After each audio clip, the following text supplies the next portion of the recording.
I'd like to introduce to you a band that you know and love. Come to you like the sound of equipment being thrown from a moving van, the sound of dead cell phones and oil rigs, the sound of empty parking lots and school buses. They love to live and live to love. Ladies and gentlemen, Jesus Children of America, the White Stripes. Hello. Come on in, the water's great.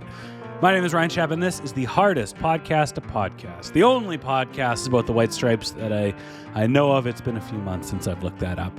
And we are celebrating the White Stripes' entire musical catalog, one song at a time. Inevitably, we'll go through every single song on this list, in this book, which is the White Stripes' complete lyrics, 97 to 2007, which each week that we do this show, I find inaccuracies of the lyrics online, and I also realize that I've been listening to these lyrics incorrectly for 20, 25 years, give or take. Had a new one this week on our episode here about You Don't Know What Love Is, You Just Do As You're Told. The countryest, the country westerniest, the twangiest, the hillbilly boot stompinest song in the White Stripes catalog. It screams it screams Nashville. It screams Jack White's new home. And it's a great song. It's loud, it's big, and it's one of the most clever White Stripes songs out there. I won't bore you now because that whole conversation's coming up. Maybe the topic of this week's intro is reading. I've been reading this book that is 21 years old. Fell in love with a band. They started an indie rock revolution, but how? Which basically cuts off at Elephant, not even through all of Elephant. So I'm learning a little bit about the band's early days, mainly that Jack and Dominic would play ice hockey. Oh, that's so gross. I can't believe I just called it ice hockey. That's a very non-Canadian thing to do. But that's what they were talking about in the park. I think it's Cass Park, where Jack donated all that money to have the Little League fields restored. They were talking about playing hockey there.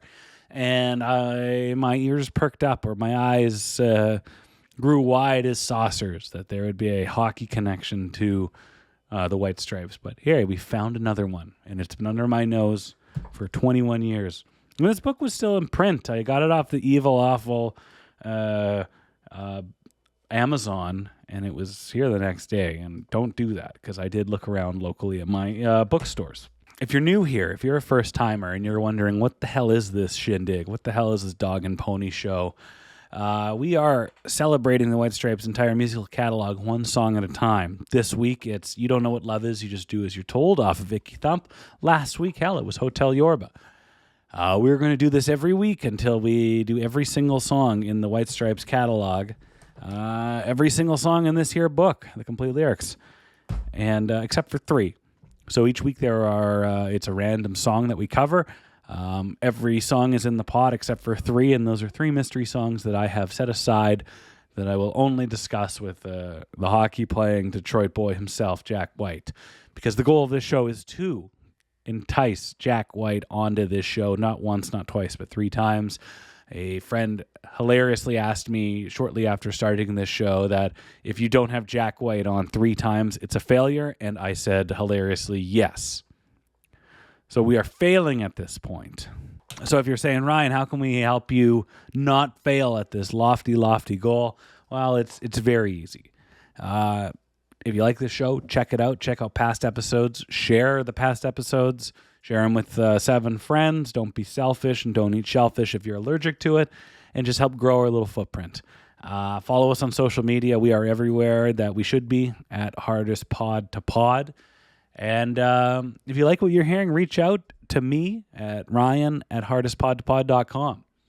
And if you really, really like what we're doing, go to buymeacoffee.com/hardestpodtopod. That link again is buymeacoffee.com/hardestpodtopod. If you have not gone there, I will say it one more time. Go to buymeacoffee.com/hardestpodtopod if you want to throw a tip, throw a few dollars our way for putting the show out. We love to do it, and we're going to do it for free, and we will keep doing it. But hey, a few few couple of bucks here or there is quite nice. And those are the right ways. Those are the best ways in that order. We don't want to ask you off the hop, but hey, if you can, that'd be nice.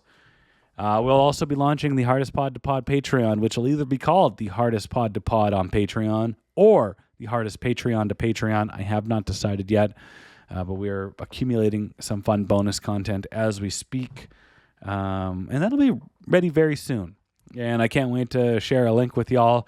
And if you feel like you want to hear me ramble on a little bit more about all things Jack White, White Stripes, and, under that umbrella, well, have I got the website for you. It doesn't have a name yet, but it might. So on the show this week, a new friend of the show, Kaylie, she reached out to us and mentioned her connection with the White Stripes, being a big fan, and how influential they were over her, creative endeavors through music and working in radio and graphic design. So I just had a good conversation with her, and beforehand, I'm like, let's give it a shot. So, we'll have some notable names, notable musicians or people in media, and then we'll also have a couple of no knock, but randoms, people that reach out and you just kind of foster that connection over a fandom or an appreciation for a type of art or music, and you give them a shot. So I'm all about that. You never know what's going to come out of these. And hey, if they're not good, we'll just put them on the back burner. But no, all of the ones that, all of the randos have turned out incredibly positive. So that makes this experience that much more special. So quick intro. Not much is going on. It's been raining here in Vancouver for like a week. It gets dark at 3:00 here, essentially. Well, maybe 3:30. It sucks. Everything sucks right now. So I'm not going to bore you any longer. It's time for our call to action this week. Hit pause on this podcast episode. Hit pause, rate, and review it, the show, because you've already hit pause. So you have hit pause. You are rating and reviewing this show. And then you are going to your streaming platform of choice, and you are going to Icky Thump, the final album released by Jack and Meg in 2007. And you're on to track 2, which is You Don't Know What Love Is, You Just Do As You're Told. And you're doing this for 2 reasons. 1, so that it is as fresh in your mind as it was in our minds when we discussed it. And 2, because we get that little drop in the bucket, that little bit of streaming data, that tangible, tiny little molehill into a mountain. That is, every time we do a song, there is a tangible, recognizable connection to data that the big fat cats have at Third Man Records. And they say, okay, they talked about You Don't Know What Love Is, You Just Do As You're Told. And 14 million people went and streamed that song. I think we got something here. Am I lying about the number of people that are listening to this podcast on a weekly basis? You never know. There's no way of knowing, and I'll never tell. So we'll keep it at that 14 million mark. So, but we need to get that up to 15 million. You know how budgets are. So we've all listened to You Don't Know What Love Is, You Just Do As You're Told. We're all having a great time. Let's go into our conversation with Kaylie.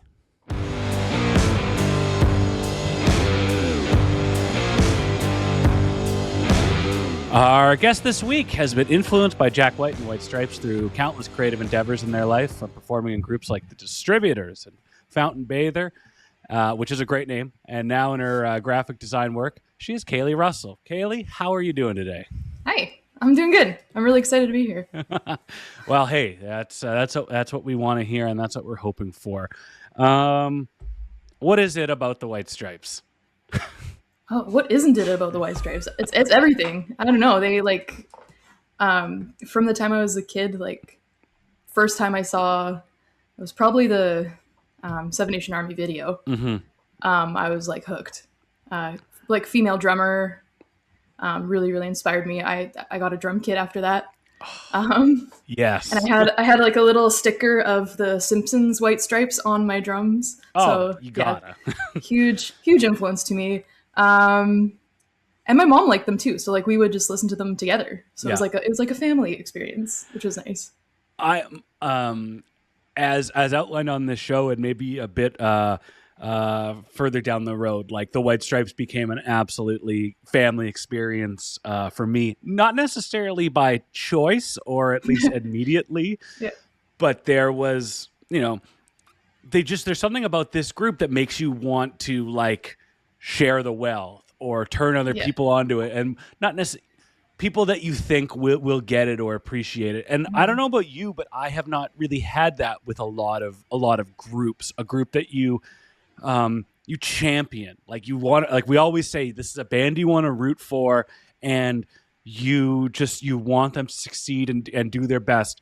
What is it about them that garners that in your mind? Oh, that's a hard question. I think it's like they're small but mighty. Yeah. You want to like show people how two people can make so much noise, and like, granted, not all of it is palatable noise to certain people. Sure. But it's exciting, and like you want to share that with people, and like probably too much. Yeah. Because people would definitely like get irritated to be like, Kaylie, stop talking about the White Stripes. And you're Stop like, it. you're like, hang on. They're really, despite being so basic and so stripped down, they are everything the opposite of that. Yeah. Which I think just like the song we're doing this week, you don't know what love is, just do as you're told. Like, for a stripped down, very simplistic, limited duo of the White Stripes, like they have songs like this that have so much depth and so many intricacies. And for a song that is incredibly simple and straightforward, and listening to it today, I was like, this really sounds like, not either, whether it's off Elephant of, The Air Near My Fingers, like very similar chords. I'm like, these are like pretty much the same songs. And like, there isn't a lot to this song, but in terms of the story he's telling and the playing from each of them, from Jack and Meg, like it's so much more grandiose than you would think it would. Tell me a brief little rundown or history or your experiences with this song, the last single off of 2007's Icky Thump. Yeah, I think I got the album for Christmas. Mm-hmm. This is going back a long time ago. I think I got it for Christmas, and it's just so catchy. It's like very. I think this is one song that could be like really palatable to like your average listener. I think it's something that you could share and they'd be like, what, there's only two people in there? Yeah. Like, that's crazy. And like me and my mom would sing this together, like in the car. So I think that was really fun. Yeah. We've, I've had a couple, there's been a few songs off Icky Thump, on this show where I'm like, this song would be a lot bigger if it kind of got that if it stuck around for a bit. Like Slowly Turning Into You is another one off Icky Thump that like when I saw them. Now you saw them on the Icky Thump tour in Burnaby. Yeah, the final tour. Yeah, you were in Burnaby as well. Yeah.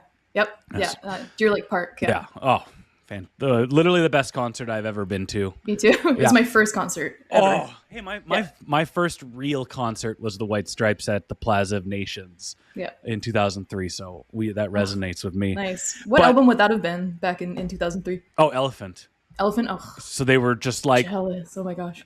And they were like, oh, they're too big for this venue. Like, when we bought the tickets, it was like, I hope they can sell it out. I'm like, oh, they did.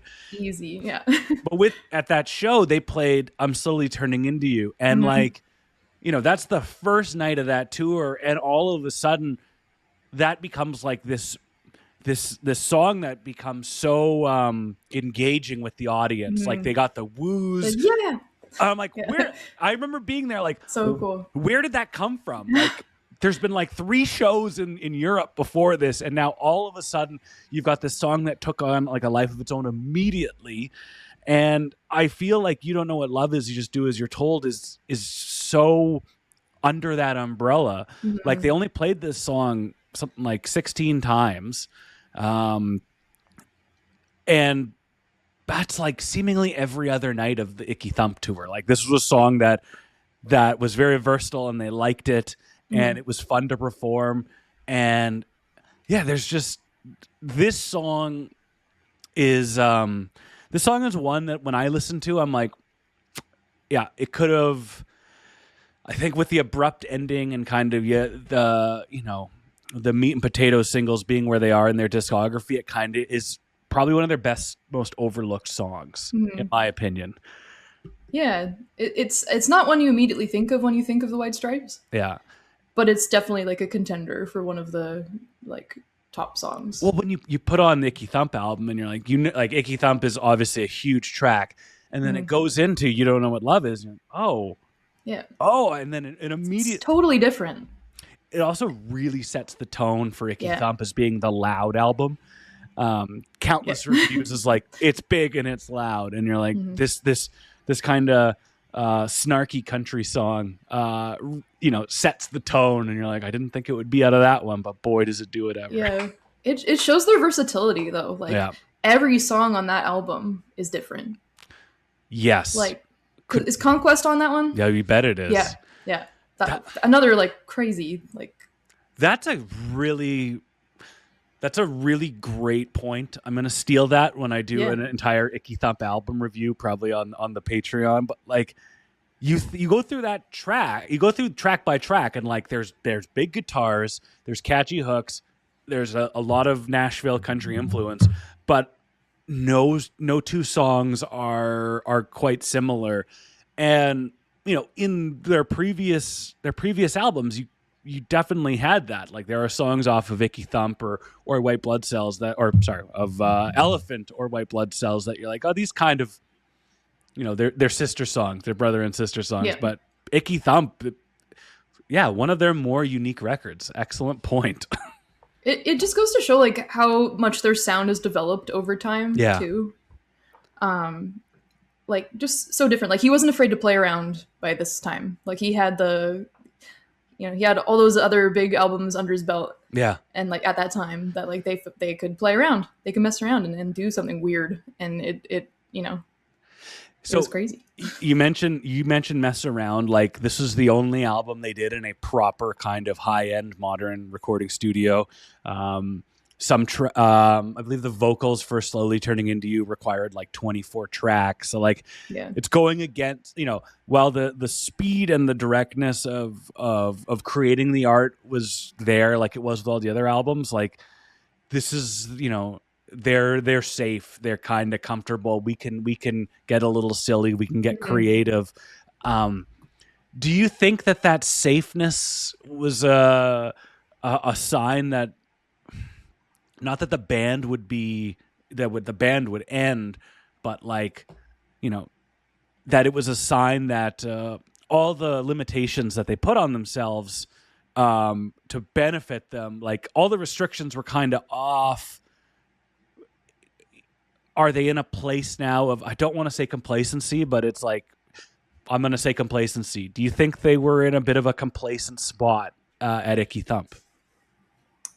I feel like this is probably around the time where Jack was wanting to branch out a little more. Mm-hmm. And like, I guess like later on in this tour, we'd find out that Meg no longer wanted to continue on with it. Yeah. And whether that's because she was just done or because of her anxiety that she spoke about. Like I think this is Jack sort of hinting at like, hey, I want to try some different stuff. Yeah. And he like at that point he could afford to do that.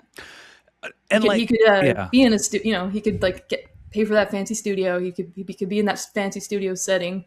But like you still can't. You don't get rid of the garage rock kid.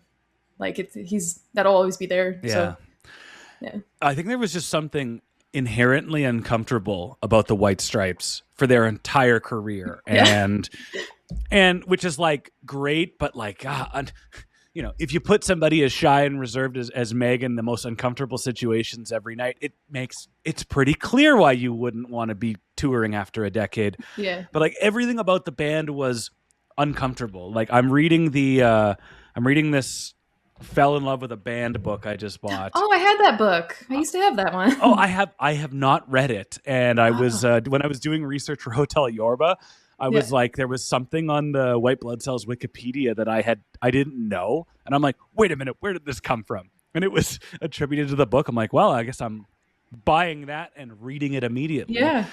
Nice.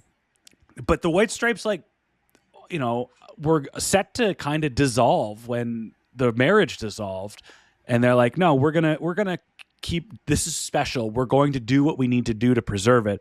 Which, you know, having a duo, being a duo with your ex partner, and making it as difficult as possible, like everything about the White Stripes up till Icky Thump was uncomfortable, and now they're in a spot where Jack's been on the road with the Raconteurs for a year. He's been getting a lot more confident in his playing and his soloing and just like being in a full-fledged band again, that he comes back to the White Stripes and he can almost, it gets a little, in my mind, he approaches it like, oh, this is a little formulaic now. Like, I know what we got to do to put songs together. Icky Thump is my favorite album. It's not their best album, but it's the album that when I listen to it, I hear they're looking at songs going, oh, I know how to make a White Stripes song. Yeah. And it's tough because everything up until this point is we are an uncomfortable band, we're in an uncomfortable situation, and the loud chaos that comes from us is just gorgeous. But now we don't really have to do that, and maybe the fact that we don't have to do that anymore is a good time to call it quits.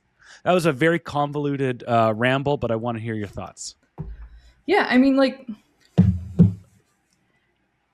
I feel like they maybe knew the end was coming, but I also think that if you keep pushing something that's ready to be done, it's just, you're gonna release crap after that. I think it was the right time, as much as it like breaks my heart. Like I'm sure I cried for like a week when they quit. Yeah. I felt very lucky to still have like the Raconteurs to fall back on.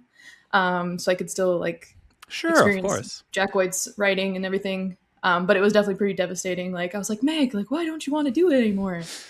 I think as I got a little more mature, because I just turned 38. So when the White Stripes called it quits, I was about 24, and I'm like, oh, you know, or when they put off the Icky Thump tour, I'm like, whatever, like, do whatever you want. I don't care. I don't want to think about it. I don't want to have experienced the feelings where like something I've been so emotionally attached to is over, you know.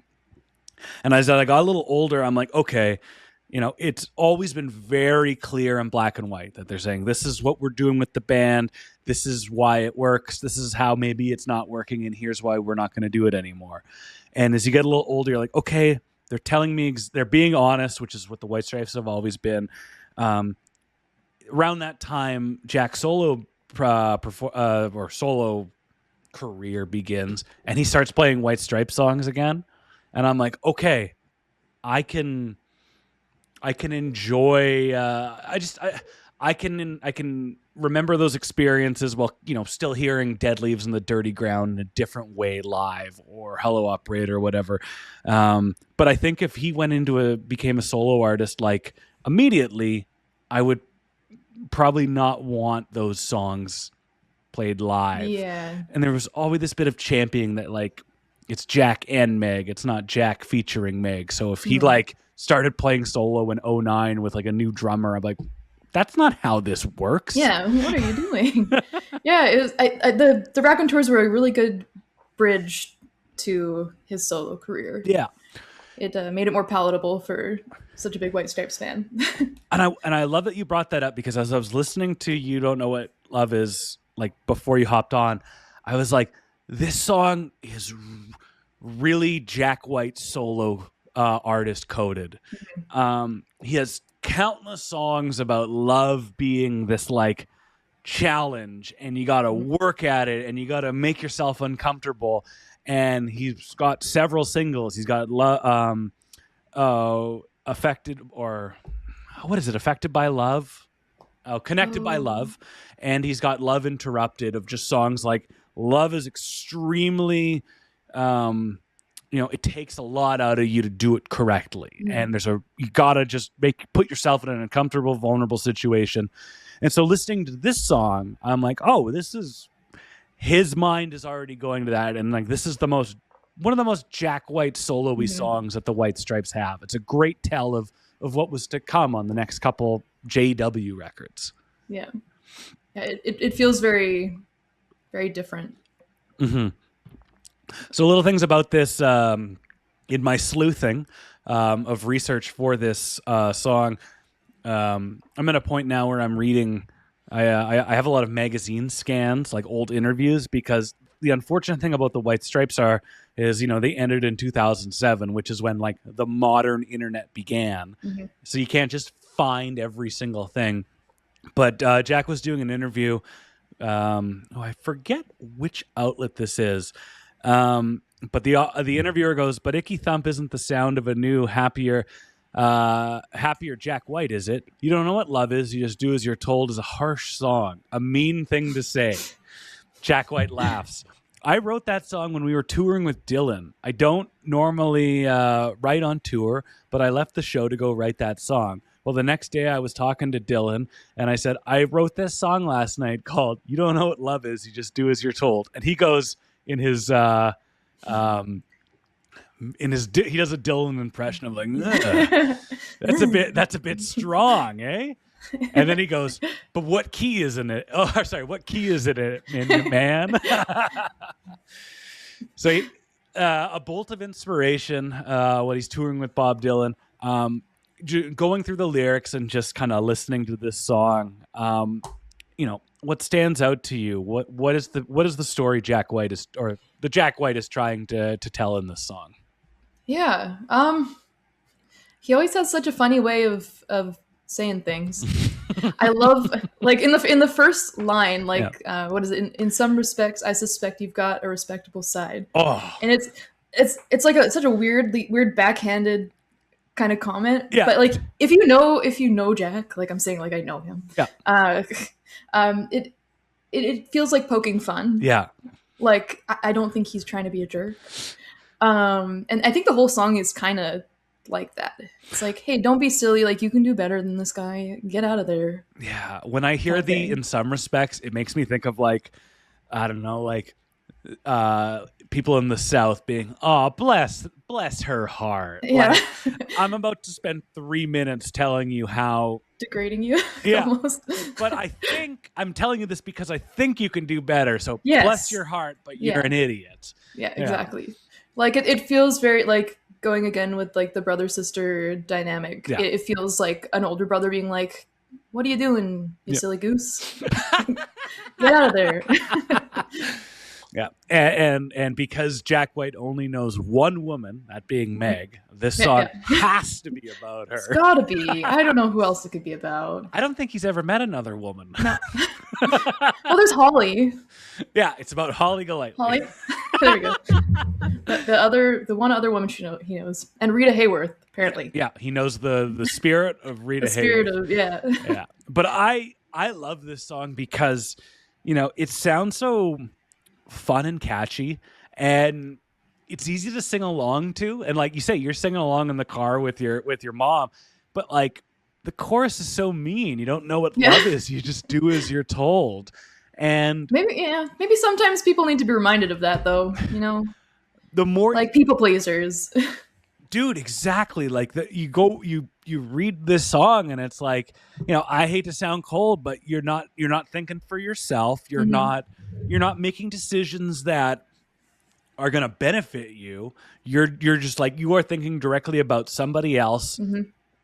We're not saying that person is bad. We're just saying that person is a little more self-involved and maybe not noticing that, what I'm getting a lot of attention from this person. I'm getting a lot of efforts from them. Maybe I should reciprocate. Instead, they're just going, well, I'm in a good situation here, and why question anything? It's essentially the dumb lizard brain male approach that most of us guys have towards dating before we, push anything to the next step and go, well, why would I change anything? Everything's so good. You're everything's fine. You idiot. Your girlfriend's miserable. Your girlfriend really wants you to do something else to take this to the next step, but you're thinking like a child, and hopefully you'll figure it out. Yeah. But I mean, like, I think, like, even growing up listening to the song, like, it even if it's not, like, if you take it in a way that it's not about a relationship, like, you could put it towards any type of relationship, like friendships, yeah, you know, brother sister, like if you gotta stand up for yourself, you know, and it's hard to do that on your own, and sometimes Jack White's message can help with that. dude, I couldn't agree more. Like, this is a song about just like believing in yourself and looking out for your own interests for the first time. Like, being an anti people pleaser song is so good because you know it's just, you need to there are times when you need to think about others and what's best for them, but like, you really got to focus on yourself before you start doing that, or else you're not going to matter. And I just these these lyrics are so funny because like, it's so upbeat and funky, and he's like, just as a child at 10 might act, but you're far too old. And you're like, Rude. come on, man. Rude. Rude, but probably true. Yeah. And just, there are other things that there's a lot of good messages in the song for just like people in relationships, where it's like, you just keep repeating all those empty I love yous. Sidebar, on the last episode for Hotel Yorba, I realized I was listening to the lyrics wrong for 1,000 years.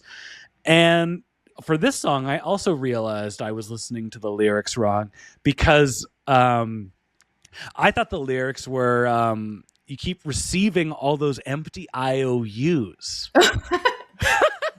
So I'm like, oh, misheard lyrics are great. and it was like, when I heard that, it's like, you keep receiving all these empty IOUs that the woman in the song is getting, has a selfish partner. Yeah. And I was like, oh, like, I owe you a date. I owe you this. I owe you that. Yeah. No, that makes sense though. I mean, it's not wrong. Yeah. But the fact that the lyrics are, you just keep repeating empty I love yous. Yeah. It completely changed the narrative, and it makes you think about, like, if you're in a relationship or if you're married or whatever, like, there's meaning behind these things, and you got to say them. And if you don't, you're just like, what are you doing? You are performing, you are acting, and it's not going to get you anywhere. Yeah. That's a really funny misheard lyric. Yeah. This is, I'm really, this is what happens when you become emotionally invested in a song as a child who's never done anything yeah, it's so different revisiting them as a grown up. I'm like, oh, what? Oh. This takes on such different meaning. Yeah. So as we were talking about, Jack has an idea of what love is.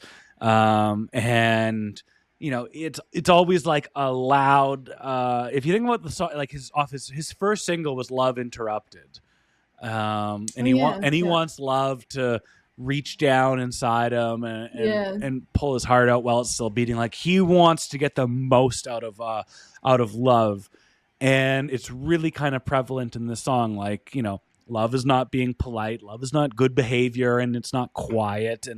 And throughout the White Stripes catalog, and particularly in his solo catalog, he's he describes love as like, confrontational, and love hurts for good reasons, and and all kind of, you put yourself in a vulnerable spot, and you learn from that.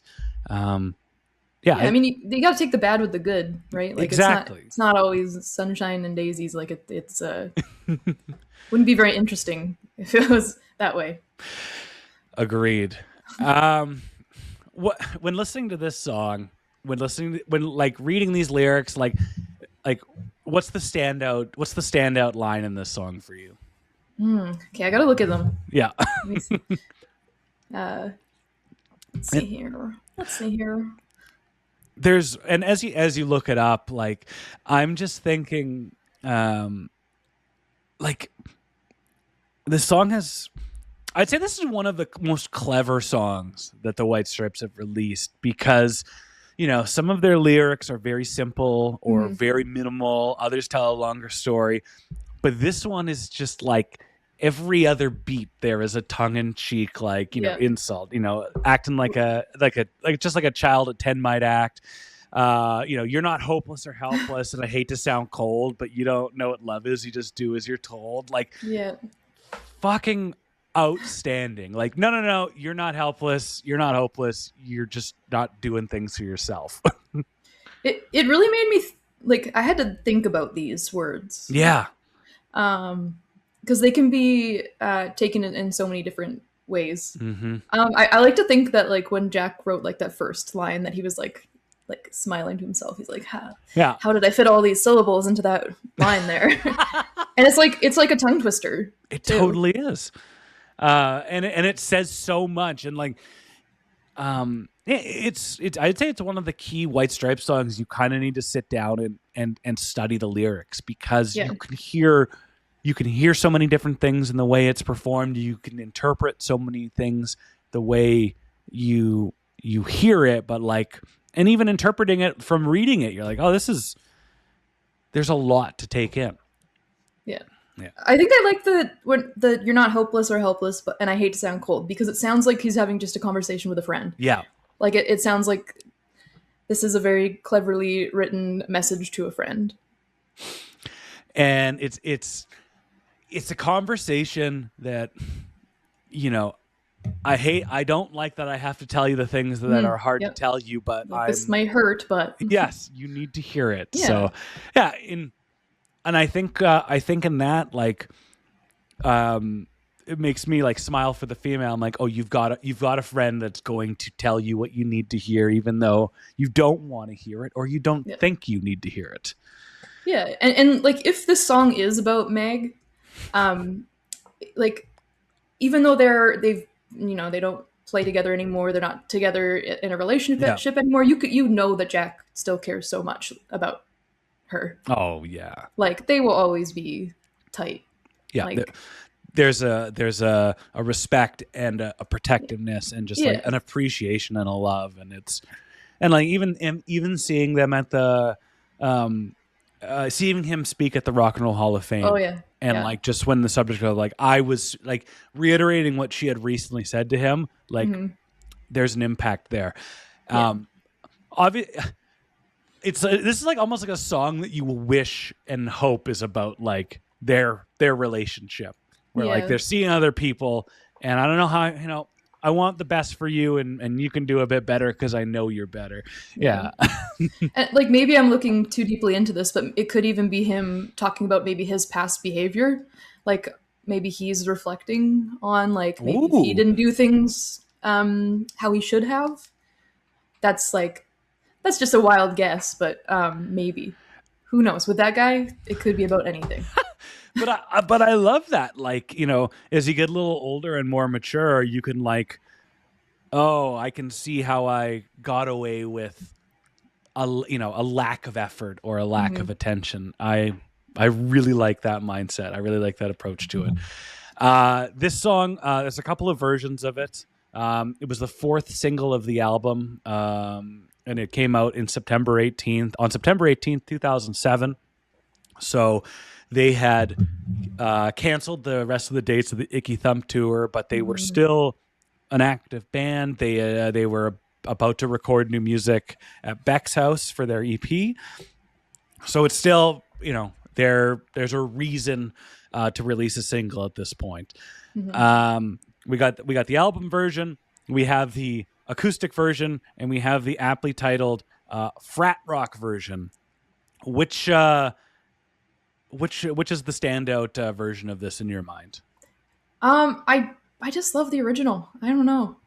I was listening to the other ones, and though they're very each is different, and each is good in their own ways, they feel it kind of just feels like a jam sesh. Like, it doesn't feel like it was even, like, meant to be recorded. Totally. Almost like they were just messing around. They're like, what if we try it this way? But it part of that also, like, having so many different versions makes me wonder if Jack was just not happy with the result of the main track. Like he wanted to keep reiterating and keep trying different things. Yeah, quite possibly. But part of me really liked, and this is very rare for me because I'm a very big advocate of like loud White Stripes guitars. But going into this, I'm like, I think I got the most out of the acoustic version. It showed, it's a real big emphasis on the story that the narrator's telling, and from a songwriting and the structure standpoint, I'm like, I think the acoustic one did it for me the most. But my favorite probably also as well is just track 2 off of Icky Thump, because it's a big grandiose song. Both of them come off so great in it. Like Meg is, it's a White Stripes song with fills, and she's crushing them, and it's just a big catchy banger, and yeah, it really resonates with me. So like, I also really like that this song is so versatile that you could put together this acoustic one to kind of emphasize the kind of country twang aspects to it. You got the electric organ one where he's singing through that, that old metal microphone, and I'm like, they're all really good, but I think that the right version made it onto the album. Yes, I think so too. I mean, it's fitting to have that acoustic version considering how many just random shows, like the random acoustic show up and play shows, like on the bus and like all that. It seems fitting that they did include that version. Totally. Frat rock, I'm confused about. What is it? The organ makes it frat? I don't know. I love most things about the White Stripes, but they and one of their comedy stylings. I think they are a very funny duo. Yeah. But it was for Hello Operator. They had the pretty good looking for a girl trendy American remix.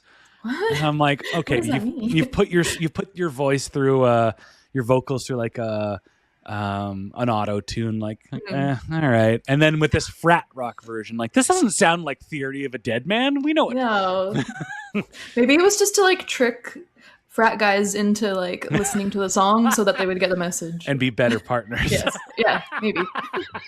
I mean, like one thing about the White Stripes is they're not afraid to experiment. I mean, like Who's a Big Baby? Oh yeah, that wacky song. I still love it. It's silly, but I love it. And then even like covering like Captain Beefheart and like all that weird stuff. Like, yeah, they're not afraid to experiment. No, I completely respect everything, all the contributions that Captain Beefheart had to music.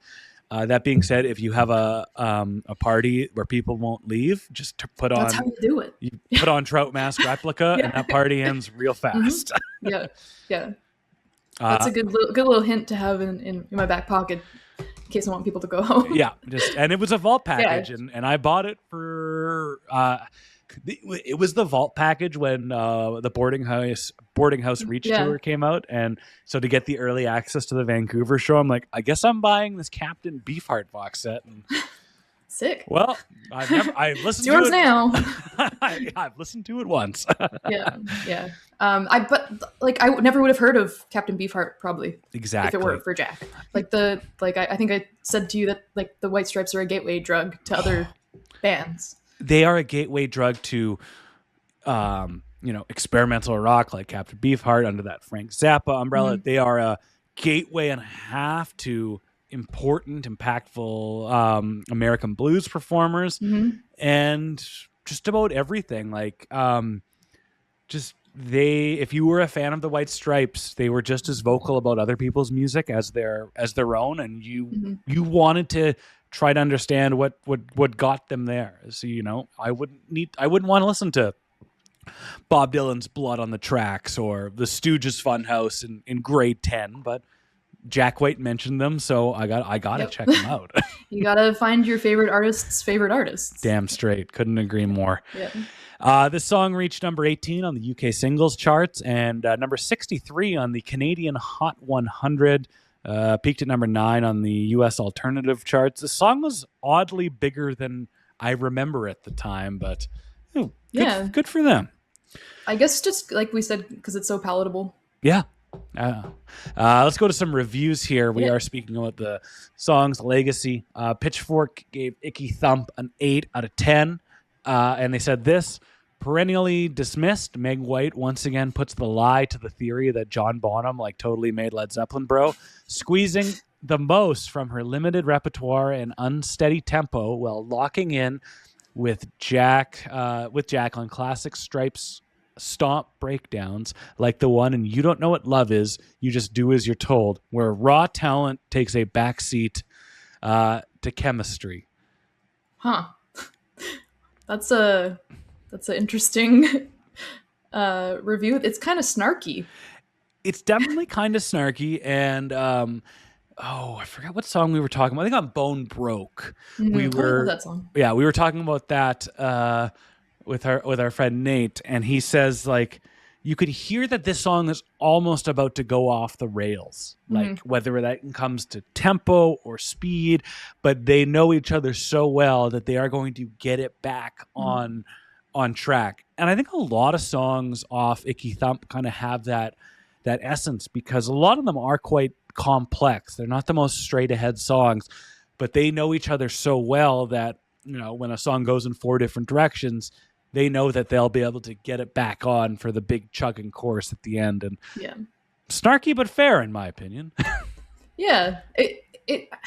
If I feel like so many interviews that comment about Meg's drumming, they kind of diss her a bit. They give her weird backhanded comments. And it's funny to drag Led Zeppelin into that as well. Yeah, I can't think of two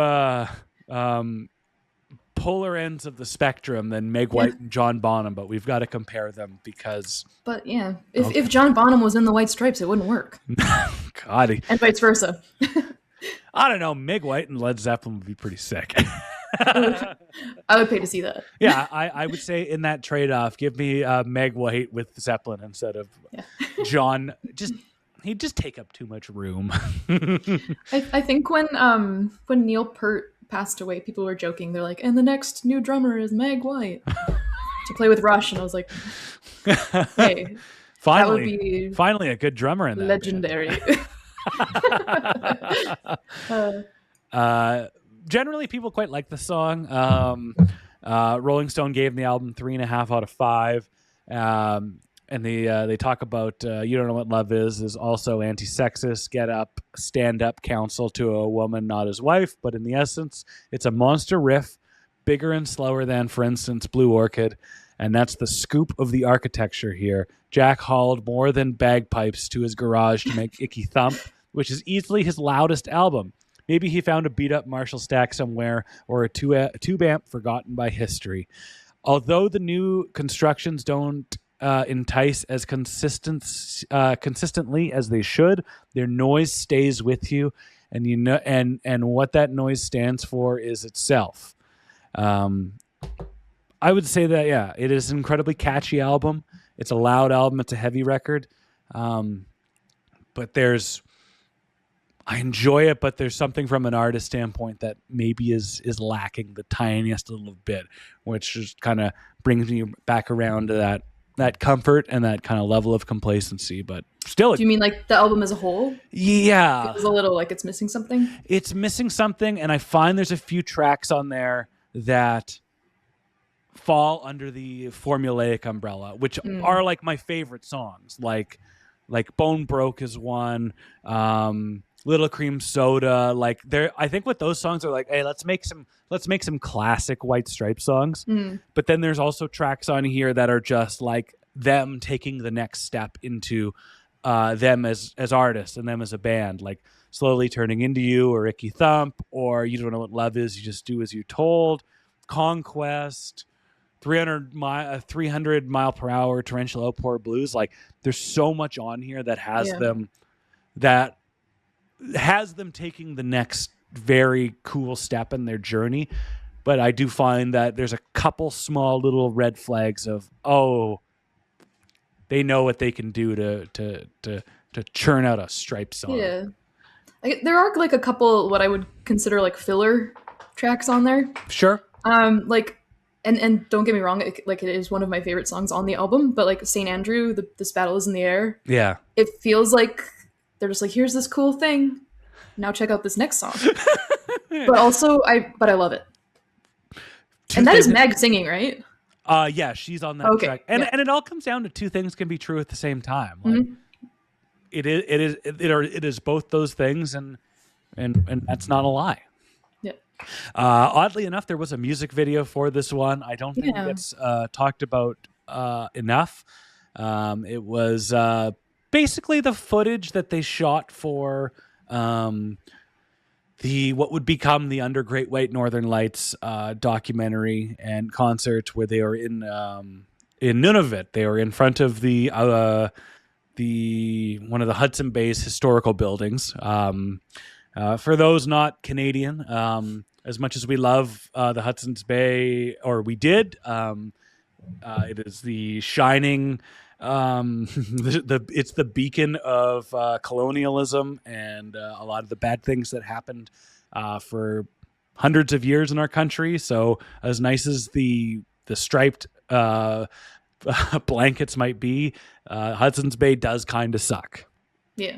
So and they're gone now, right? Like ours is gone, yours is gone. They're all gone. There was some like Asian billionaire that was trying to buy it and launch it on the cheap, and that hasn't happened. But so yeah, the Hudson's Bay Company was a key part of Canada's growth, but also a key part of what made this a key part of the problems in our country.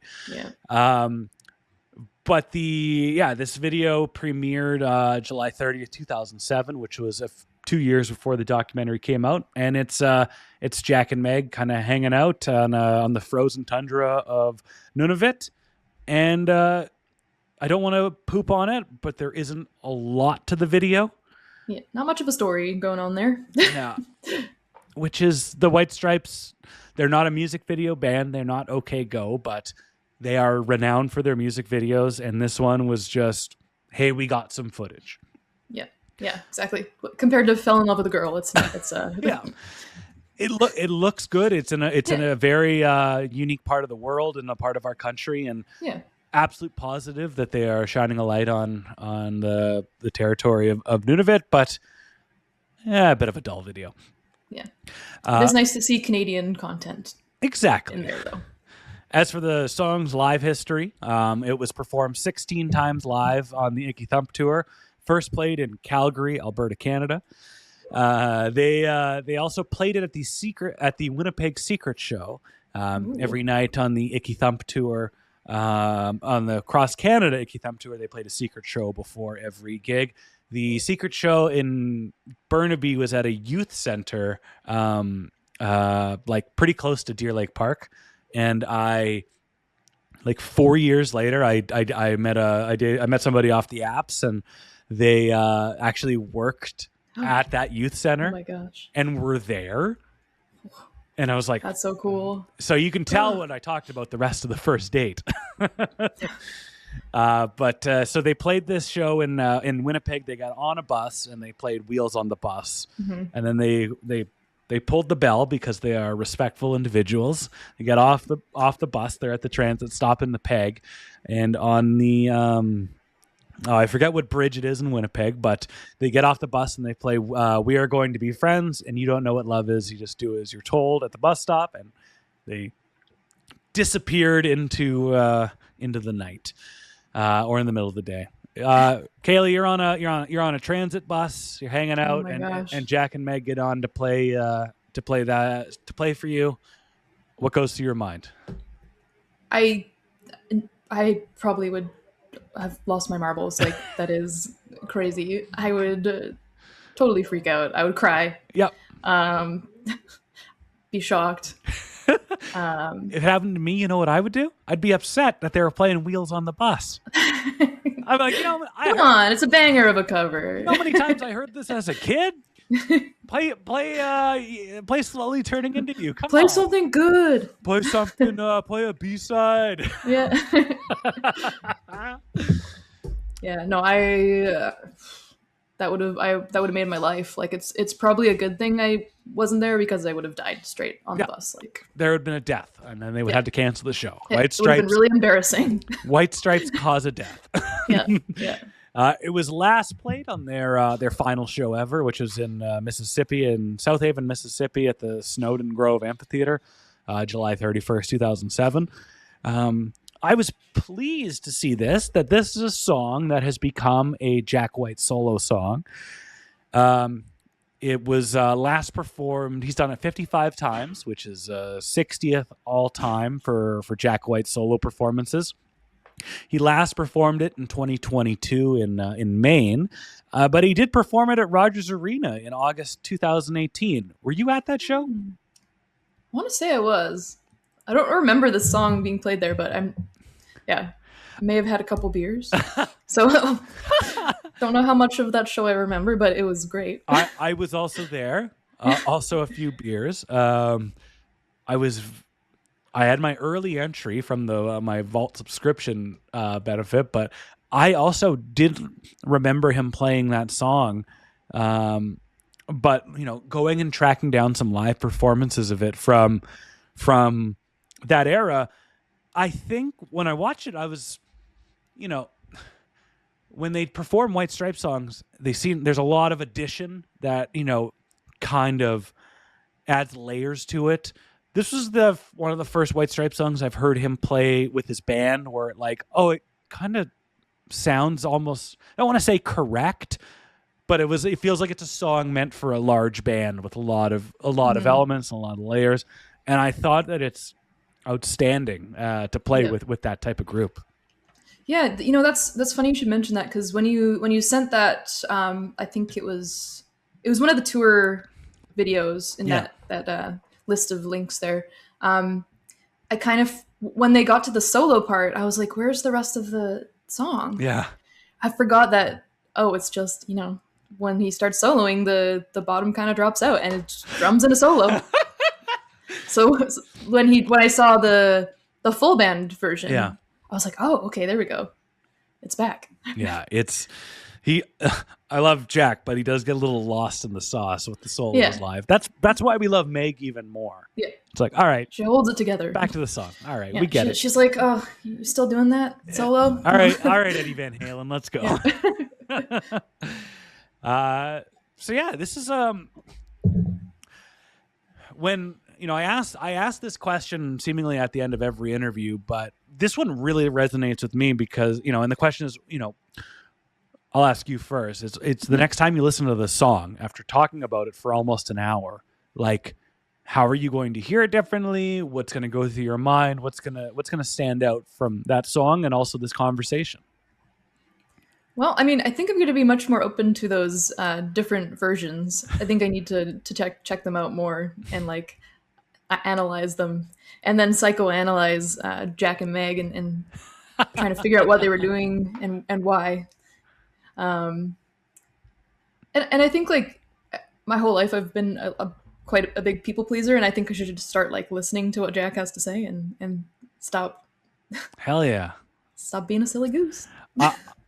Man, I love that, and this is an anthem for believing in yourself and positivity, and to kind of not fix everything of what's wrong with ourselves, but kind of have you buy into yourself a bit more, even a little bit. That's the power of art, and that's what you're hoping for. When I listen to this song again, I'm just going to because I heard this.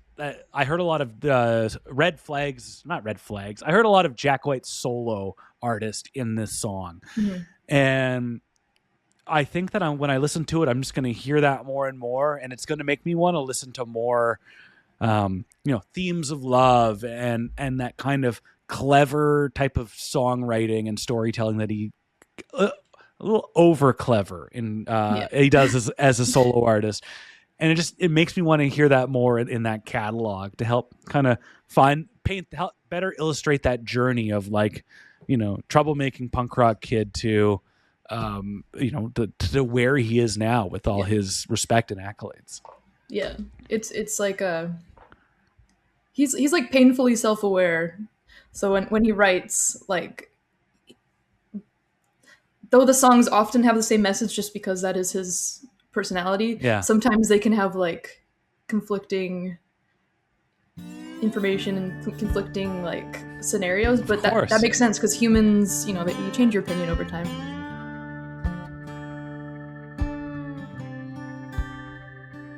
Okay, that was Kaylie. I'm Ryan. Ryan and Kaylie, that was the episode. Hope you enjoyed it. I really enjoyed chatting with her. Some similar shared experiences, some overall influence from the White Stripes, from Jack and from Meg in our endeavors. And it was an easy conversation. And she's not too far from here. Just a hop, skip, and a jump over the old Strait of Georgia there. We'll be back next week, no question. I'm not sure with what song, though, and that's the fun little mystery. But I will give you a little sneak peek into what I'm up to, especially if you're watching on YouTube. Here you can see my diligent notes. I'm in the middle of watching It Might Get Loud, the outstanding 2008 documentary that features Jack White talking about electric guitars. We're going to be discussing that for a very soon-to-be-released bonus episode for the yet-to-be-named Patreon. And on that note, this is the hardest podcast to podcast. It is hosted and produced by moi, Ryan Schaap. Artwork by Catlin Likely. Amanda Schultz is our assistant editorial producer, and she just took a swig of Lucky Lager. And Mike Noble is our Gato.